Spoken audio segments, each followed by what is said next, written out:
Salut, je m'appelle Lorraine, je travaille au sein d'une association qui s'appelle Make Sense. Make Sense, c'est une organisation internationale qui existe depuis 12 ans maintenant. Et nous, on se voit un peu comme le pôle emploi de l'engagement. Donc notre ambition, c'est de déclencher le passage à l'action du plus grand nombre et d'outiller les gens qui ont envie d'agir mais qui ne savent pas exactement par où commencer. Et donc on a plein d'activités qu'on propose à des gens, donc plein de programmes d'engagement pour aider les gens à s'engager sur des causes sociales ou des causes environnementales. On a des programmes d'accompagnement pour toutes les personnes qui ont envie de lancer un projet à impact. Et on fait aussi de l'accompagnement auprès de boîtes qui ont envie d'effectuer une transition.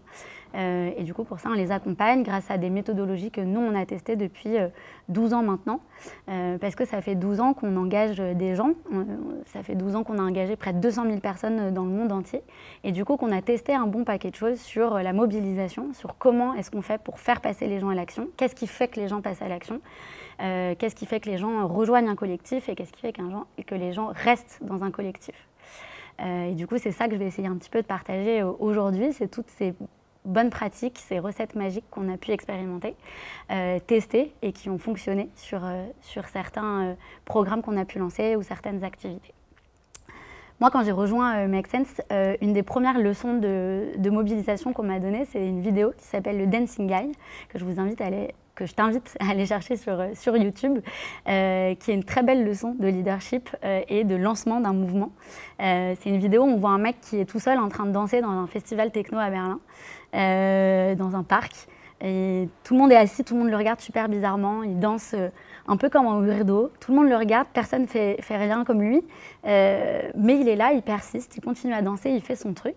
Au bout d'un moment, il y a un mec qui se lève et qui va danser avec lui. Il se check et là, ils continuent à danser ensemble, l'autre, il fait un peu ses propres mouvements, etc. Et puis après, il y a une troisième personne qui arrive, et puis une quatrième, et puis 10 d'un coup, et puis 20 d'un coup. Et ce que je trouve fascinant dans cette vidéo, c'est évidemment qu'au bout d'un moment, tout le parc est debout et danse avec ce mec qui, au début, était tout seul. Et du coup, c'est des belles leçons sur comment est-ce qu'on lance un mouvement et quel est le moment où on atteint ce point de bascule qui fait que c'est plus cool d'être debout en train de danser que de rester assis et rester passif par rapport à ce qui se passe. Ça peut s'appliquer à tous les enjeux d'aujourd'hui en fait. Qu'est-ce qui fait qu'il y a une personne qui va se lancer, qui va lancer une idée, une action, un mouvement, et qu'est-ce qui fait qu'il y a d'autres gens qui vont le rejoindre. Et donc du coup, c'est de ça dont on va un petit peu discuter dans cette vidéo et que j'aimerais un peu creuser. Du coup, comment est-ce qu'on lance un collectif, comment est-ce qu'on lance un mouvement, ce qu'on a pu tester et nous expérimenter, c'est différentes étapes quand tu as envie de lancer un mouvement à une échelle qui peut être très locale ou nationale ou internationale.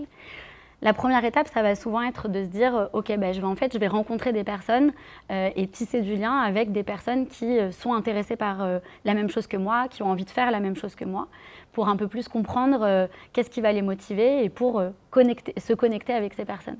La deuxième étape, c'est souvent de faire en sorte que ces personnes se rencontrent et donc du coup de créer un espace pour que ces personnes qui partagent peut-être des valeurs, des questionnements ou des envies communes se rencontrent et puissent interagir entre elles. Un espace, ça peut être un événement, un apéro, ça peut être une boucle WhatsApp, ça peut être un groupe Facebook, un groupe Slack, Discord, peu importe l'outil qu'on utilise, mais c'est un espace où les gens peuvent se parler et se connecter. Souvent dans ces étapes-là, la personne qui lance le mouvement, le premier mec qui dansait, c'est souvent lui qui est au centre. Il va motiver les échanges, il va créer les espaces de discussion, etc. Dans une mobilisation réussie, selon moi, ça marche quand la personne arrive à se retirer du centre du cercle et du coup à favoriser les échanges, les connexions et le fait que le collectif fonctionne si la personne n'est plus au centre. Ça ne veut pas dire forcément qu'elle sort du cercle, mais ça veut dire qu'elle est à la même place que tous les autres et que le groupe commence à s'organiser, que des gens commencent à monter en responsabilité, à faire des choses aussi pour animer la vie du collectif, à proposer des nouvelles idées, à coordonner des nouvelles actions, etc. Puis après, il y a une autre étape qui est parfois plus compliquée, c'est de se dire que la personne qui a lancé, elle peut sortir du centre du cercle. Ça ne veut pas dire qu'elle sort du paysage, mais en tout cas qu'elle est plus là pour outiller, former les gens, les valoriser et pas forcément pour faire des actions elle-même. Et du coup, pour creuser un petit peu ces idées-là, je pense que autour de comment est-ce qu'on lance une mobilisation qui fonctionne et quels sont un peu les ingrédients magiques, je crois qu'il faut toujours se rappeler de pourquoi est-ce que les gens y rejoignent un collectif. Aujourd'hui, il y a plein de gens, il y a plein de raisons qui font que des gens rejoignent une communauté, une asso, un mouvement, un parti, etc. Il y en a plein, mais on peut en citer quelques-uns qui sont assez communs. D'abord, c'est l'envie de se sentir utile et de contribuer à une cause. C'est la première grande raison qui fait que les gens rejoignent un collectif. Souvent, c'est cette idée de je partage des valeurs communes, un rêve commun par rapport à un sujet, une thématique ou une vision du monde. La deuxième, c'est qu'ils ont envie de se connecter à d'autres personnes qui partagent leurs valeurs, qui partagent leurs questionnements, des gens qu'ils n'ont pas forcément dans leur entourage proche, et qui fait que voilà, ils vont ressentir un sentiment d'appartenance à un groupe et à un collectif. Une autre raison, ça peut être pour apprendre des choses et se dire qu'en fait, on rejoint un collectif pour apprendre des savoirs, des choses sur des thématiques en particulier. Ça peut être aussi des savoir-être ou des savoir-faire, mais en tout cas, les gens rejoignent aussi beaucoup des mouvements, des collectifs et s'investissent pour apprendre aussi. Et c'est des choses qui sont fiers de pouvoir valoriser aussi derrière et réutiliser dans leur vie pro, dans leur vie perso. Et la dernière chose qu'il ne faut pas sous-estimer non plus, c'est aussi pour se sentir valorisé, pour se sentir bien avec ce qu'ils font, pour sentir de la valorisation autour d'eux. Et dans la manière qu'on peut avoir de gérer un mouvement, de coordonner des actions, de coordonner un collectif, je pense que c'est important de toujours se souvenir de pourquoi est-ce que les gens ils sont là et qu'est-ce qui fait qu'ils vont rester. Et du coup, quelques petits ingrédients magiques ou quelques bonnes pratiques auxquelles il faut penser quand on mobilise un collectif ou qu'on a envie de créer un collectif. Et c'est toujours en se rattachant à pourquoi est-ce que les gens ils sont là. Je reviens d'abord à cette histoire de cause, de se sentir utile, etc. Je pense qu'on reste au sein d'un collectif quand on sait pourquoi on y est et on sait à quoi on contribue. Et donc du coup, dans un collectif, c'est important de pouvoir formaliser une raison d'être qui fait que les gens comprennent le rêve commun vers lequel on va tous ensemble dans la communauté ou dans le collectif, qu'il y a une raison d'être qui fait que les gens se retrouvent et j'irais même plus loin qu'il y a des objectifs qui sont communs.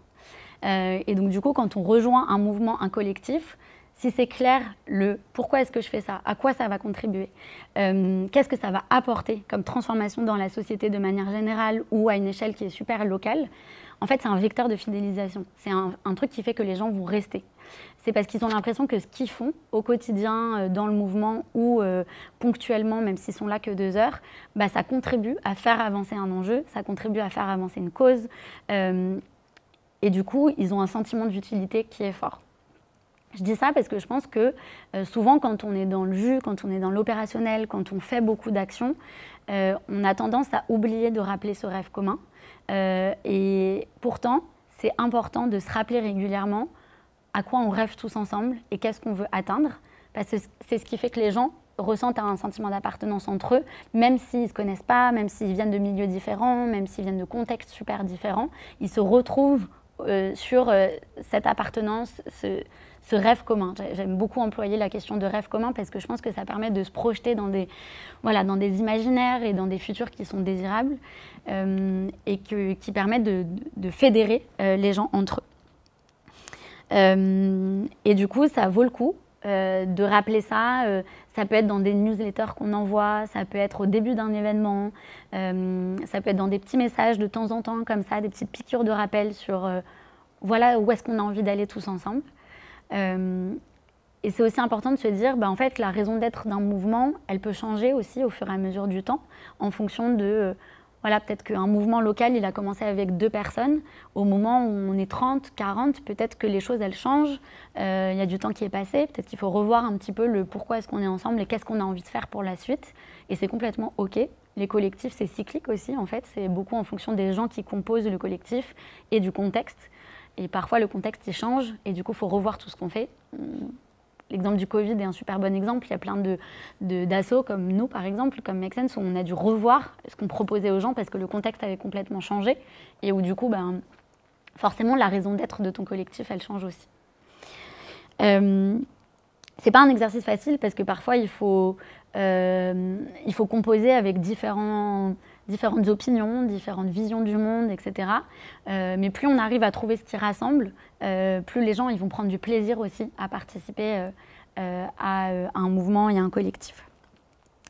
Deuxième chose qui me paraît super importante dans un collectif qui fonctionne bien, c'est d'avoir des activités et des rituels qui sont clairs. Moi, si je rejoins un mouvement demain, j'ai envie de savoir très concrètement qu'est-ce que je vais pouvoir y faire. Et je vais envie souvent d'avoir une petite action simple qui va me permettre de mettre un pied dedans sans forcément signer un CDI de l'engagement et être là tous les samedis de 14h à 18h, etc. On est dans une société et on parle beaucoup depuis quelque temps de mutation de l'engagement. On ne s'engage pas de la même manière aujourd'hui que dans les années 80 ou 90. L'engagement, il est plus pluriel, il est plus multiforme. Les gens ne vont pas forcément s'engager que pour une seule cause ou un seul mouvement. Ils vont avoir plusieurs engagements sur plusieurs thématiques. Ils vont avoir envie de tester différentes choses aussi.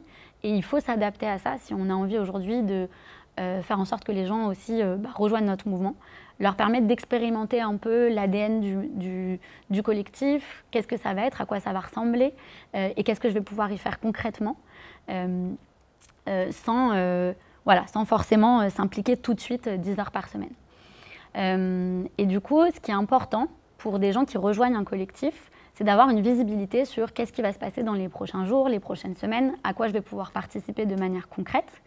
Et du coup, d'avoir une idée claire des activités qu'on va pouvoir faire au sein de ce mouvement. Une activité, je la différencie vraiment d'un rituel, parce que je pense que ce n'est pas les mêmes objectifs pour ces deux mots. Une activité, c'est quelque chose qui va participer au fait qu'on va atteindre les objectifs dont je parlais juste avant.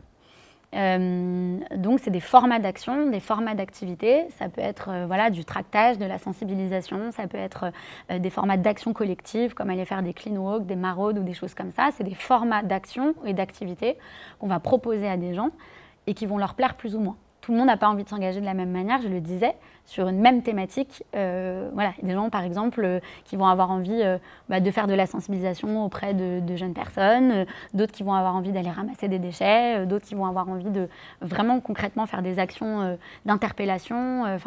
Et donc, du coup, important de se dire, OK, dans les gens qui composent ma communauté ou que j'aurais envie d'attirer, qu'est-ce qui intéresserait en termes d'action et d'activité ?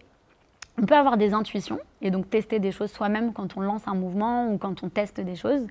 Et on peut aussi co-construire les activités avec les membres de sa communauté ou de son collectif.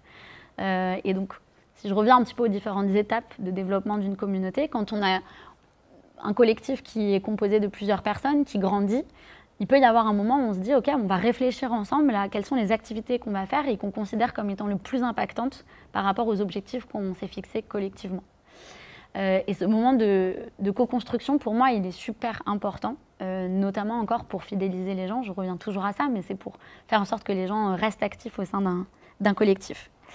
Et du coup, c'est toujours un équilibre à trouver entre les objectifs qu'on s'est fixés, qu'on a envie d'atteindre, ce que les gens ils ont envie de faire, et le temps qu'on a dédié pour organiser tout ça.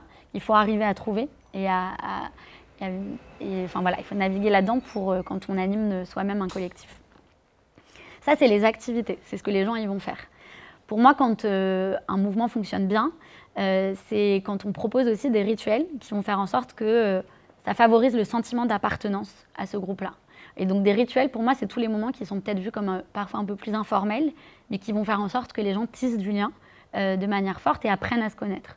Donc ça peut être des petits déj, des apéros. Voilà, moi je pense que les gens ils refont toujours beaucoup plus le monde autour d'une bière que pendant une réunion de 1 heure. Et du coup, c'est ces moments qui font que les gens vont apprendre de plus en plus à se connaître et donc vont aussi prendre encore plus de plaisir et être plus efficaces dans la manière de collaborer et de faire des choses ensemble. Et en fait, je le disais tout à l'heure, les gens ils rejoignent des collectifs aussi pour rencontrer des personnes qui ne viennent pas forcément des mêmes milieux, mais avec qui ils partagent des valeurs ou des questionnements. Et donc, du coup, quand on anime ces collectifs, ou en tout cas quand on a envie de lancer ces mobilisations-là, c'est important de créer ces espaces pour que les gens tissent du lien entre eux. C'est aussi souvent des moments qui sont un peu plus ludiques. Quand on est dans l'action pure et dure, parfois c'est difficile. On traite de sujets qui peuvent être anxiogènes parfois. Et voilà. Pour moi, un mouvement, un engagement, il doit être fun aussi. et c'est super important aujourd'hui, les causes et les enjeux sociaux, climatiques qui sont tellement anxiogènes qu'il faut offrir des espaces d'engagement qui soient ludiques et dans lesquels les gens ils se sentent bien. C'est pas tous les jours évident, et c'est pas toujours évident d'animer ces espaces-là, mais pour moi c'est super important. Et pour ça, en fait, des petites choses qui marchent bien, c'est faire des brise-glaces en début d'activité ou en début de réunion quand on est là pour parler de sujets un peu plus stratégiques. C'est faire des activités la plus ludiques ensemble, aller faire des randos, des karaokés ou que sais-je. Enfin voilà, mais des choses qui permettent aux gens vraiment de créer du lien, parfois de lâcher la pression aussi. Et là-dedans, je pense que ce qui est important dans toutes ces activités, ces rituels, etc., c'est aussi de penser à comment est-ce que ça permet de faire ressortir les valeurs du collectif. C'est un autre sujet que je trouve très important, c'est de définir quelles sont les règles qui régissent un petit peu la vie du collectif, voilà, et qui sont des règles ou des valeurs sur lesquelles on s'accorde. Qu'est-ce qui est important au sein de notre collectif? Quelles sont les choses qu'on va respecter ensemble et qui vont permettre, si jamais quelqu'un sort du cadre un jour, de pouvoir ramener en fait aussi, de remettre au centre la bienveillance, l'écoute, voilà, le fun aussi qui peut être une valeur par exemple ou des choses comme ça. Et donc important de aussi, quand on développe un collectif, de se mettre d'accord sur les règles de base pour que ça parte pas en cacahuète à certains moments, ou en tout cas que si ça part en cacahuète, parce que c'est de l'humain aussi, donc parfois il peut y avoir des conflits, il peut y avoir des désaccords, il peut y avoir des tensions, en fait on remet toujours au centre les valeurs de collaboration, les valeurs de bienveillance, les valeurs d'écoute, etc. Et ça, si vous n'avez pas fixé le cadre au tout début d'un collectif, c'est difficile après de revenir là-dessus. Et du coup, sur cette notion d'activité, de rituel, etc., ce qui aide des nouvelles personnes qui rejoignent un collectif, je le disais, c'est un peu d'avoir de la visibilité en fait sur les choses à venir. Et donc du coup, de savoir que en fait, si je rejoins un collectif demain dans ma ville, je vais pouvoir aller faire une action la semaine prochaine. Dans 2 semaines, je vais pouvoir participer au dîner entre toutes les personnes qui font partie de ce collectif, etc. Et d'avoir un peu ces échéances-là pour prévoir, parce que les gens, ils ont des agendas qui sont surbookés, ils sont sursollicités, on l'est tous, et donc du coup, il faut composer avec ça. Un moyen de composer avec ça, c'est de prévoir et d'anticiper, mais aussi de ne pas hésiter à être spontané. Si vous voyez qu'il y a 2 personnes qui ont envie de prendre un verre un soir et que vous dites, vas-y, allez, on y va. Et c'est aussi parfois les échanges en petits comités qui font la richesse d'un collectif. Un autre pilier assez important des collectifs, c'est de penser les rôles et les parcours au sein de ces collectifs. On parlait tout à l'heure de une personne qui arrive et qui va peut-être tester une action pour commencer. Dans la question de l'animation de collectifs ou de comment est-ce qu'on gère des mobilisations locales qui au début sont à 2 mais après peuvent être à 10, 50, 100, 200 personnes.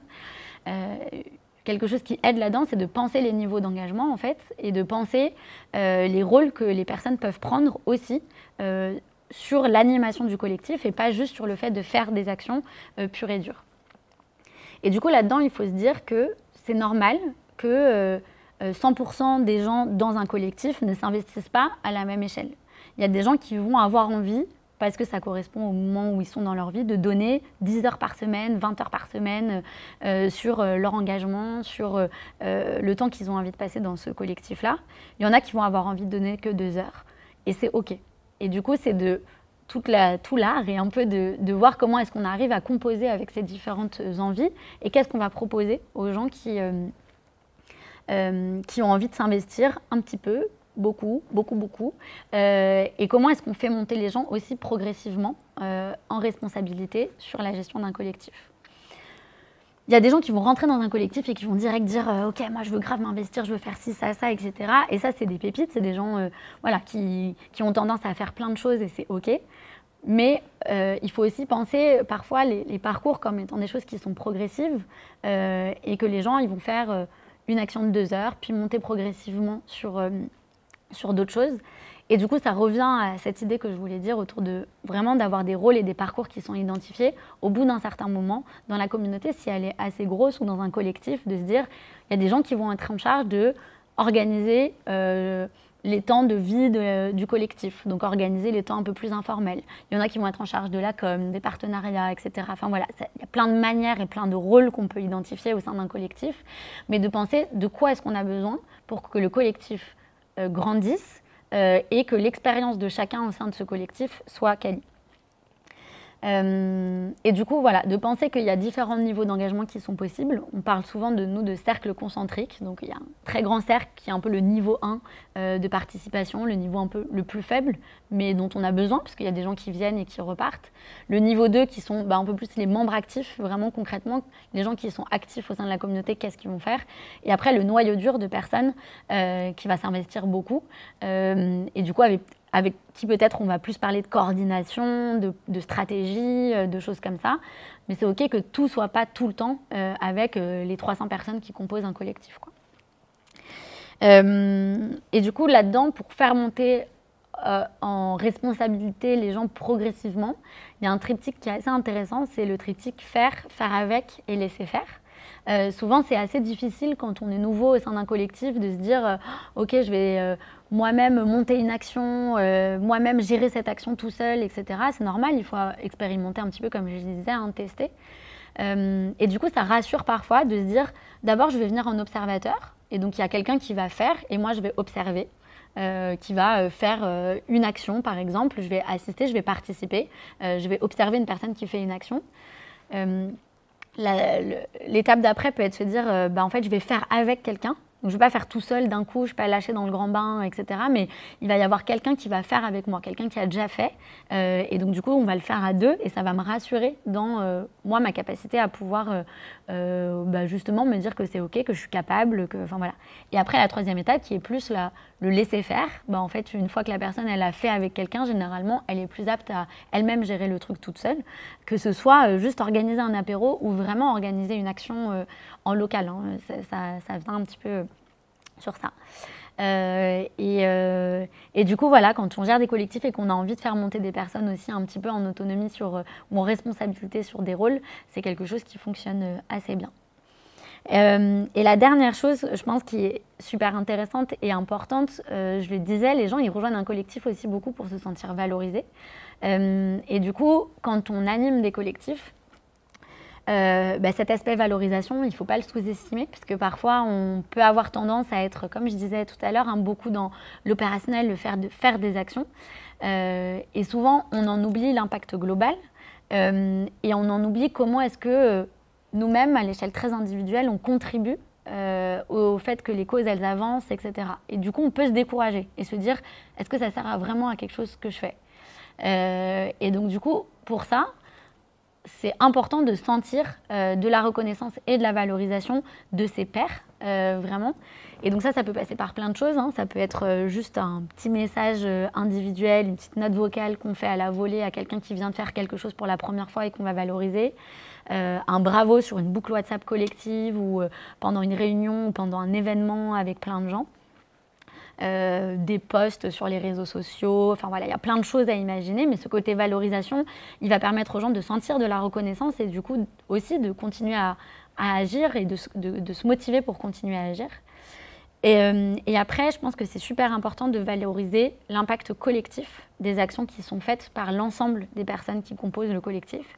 Et donc du coup, de régulièrement rappeler, en fait, grâce à vous, il y a tant de personnes qui ont été sensibilisées, il y a tant de kilos de déchets qui ont été ramassés, il y a tant de... Enfin voilà, mais vraiment d'essayer de constamment, enfin régulièrement, comptabiliser l'impact global des actions qui sont faites et de le valoriser et de le raconter. Parce que je pense que c'est vraiment aussi l'animation de collectif et le fait qu'on s'engage, c'est aussi beaucoup de storytelling, c'est aussi vraiment des rêves dans lesquels on croit, des choses qu'on a vraiment envie des enjeux qu'on a envie de voir avancer. Et du coup, pour moi, la valorisation, c'est à une échelle individuelle, mais c'est aussi valoriser l'impact du collectif pour qu'on prenne conscience collectivement que tout ce qu'on a fait, c'est incroyable tous ensemble, quoi. Voilà, c'était mes petits conseils sur la mobilisation et comment est-ce qu'on crée et qu'on fédère des gens au sein d'un collectif et qu'on fait en sorte qu'ils y restent.